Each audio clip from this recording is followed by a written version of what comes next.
Do you remember the broke and poor Indian man who managed to end up with this girl who has a net worth of $5 million, who lives in a big luxury house and is part of the royal family bloodline? Well, you wouldn't believe how they are now 47 years later.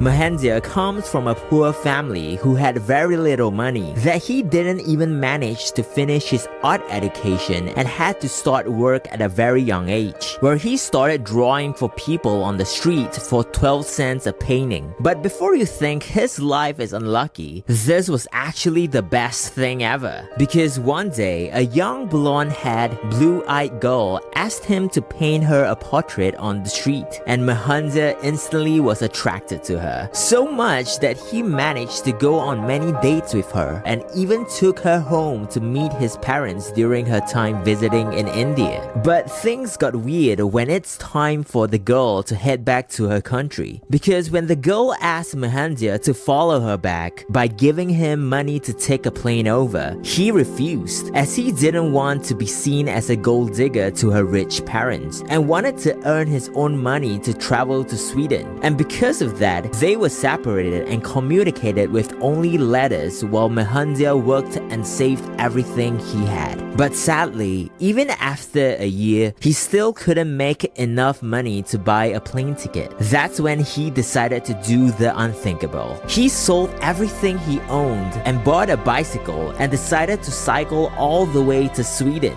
And after 5 months of traveling, he finally reconnected with the love of his life, where they got married immediately, and after 47 years later, they are now still happily married and has 2 children.